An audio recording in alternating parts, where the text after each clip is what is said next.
సవాళ్లు ప్రతి సవాళ్లు ఆరోపణలు ప్రత్యారోపణలతో తెలంగాణ అసెంబ్లీ దద్దరిల్లుతోంది. మాజీ మంత్రి జగదీష్ రెడ్డి సీఎంపై ఆరోపణలతో మొదలైన మాటల యుద్ధం సవాళ్లు ప్రతి సవాళ్ల వరకు చేరింది. మంత్రి కోమటిరెడ్డి మాజీ మంత్రుల మధ్య విద్యుత్ అంశంపై హై వోల్టేజ్ చర్చ జరిగింది. జగదీష్ పై కోమటిరెడ్డి తీవ్ర ఆరోపణలు చేశారు. వాటి నిరూపణపై జగదీష్ రెడ్డి నిరూపిస్తానని కోమటిరెడ్డి ఛాలెంజ్ చేసుకున్నారు. మరి అసెంబ్లీ వేదికగా ఆ ఇద్దరు మాట్లాడిన మాటలు నిలబెట్టుకుంటారా? అదే జరిగితే సభలో మిగిలేదెవరు?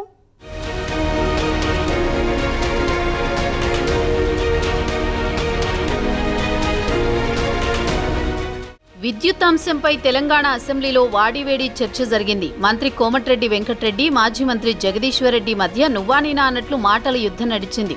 సవాళ్లు ప్రతి సవాళ్ల మధ్య సభ దద్దరిల్లింది. విద్యుత్ అంశం గురించి మాట్లాడుతూ డిస్కషన్ వ్యక్తిగత అంశాలకు డైవర్ట్ అయింది.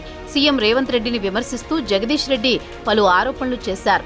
దీంతో మంత్రి కోమటిరెడ్డి వెంకటరెడ్డి మాజీ మంత్రిపై తీవ్ర ఆగ్రహం వ్యక్తం చేశారు. ఆయన పలు హత్య కేసులు, దొంగతనం కేసుల్లో నిందితుడిగా ఉన్నారని ఆరోపించారు.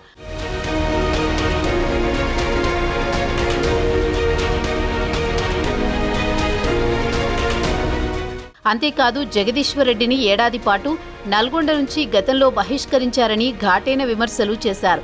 దానికి రియాక్ట్ అయిన జగదీశ్వర్ కోమటిరెడ్డి తనపై చేసిన వ్యక్తిగత వ్యాఖ్యలను రికార్డుల నుంచి తొలగించాలని స్పీకర్ని కోరారు.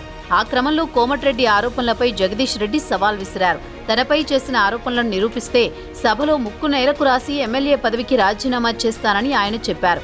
ఒకవేళ ఆరోపణలు నిరూపించలేకపోతే కోమటిరెడ్డి సీఎం రేవంత్ రెడ్డి రాజీనామా చేయాలని డిమాండ్ చేశారు. మాజీ మంత్రి సవాల్ను కోమటిరెడ్డి వెంకటరెడ్డి స్వీకరించారు.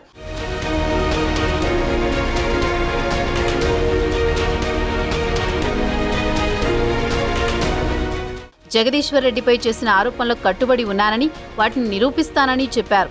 ఒకవేళ నిరూపించకపోతే తన మంత్రి, ఎమ్మెల్యే పదవులకు రాజీనామా చేస్తానని స్పష్టం చేసి రాజకీయంగా సంచలనం సృష్టించారు.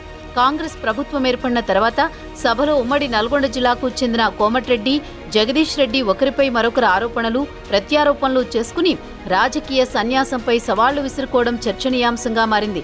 మరి జగదీష్ రెడ్డిపై చేసిన ఆరోపణలు నిరూపించి కోమటిరెడ్డి ఆయన్ని రాజీనామా బాట పట్టిస్తారో లేదో చూడాలి.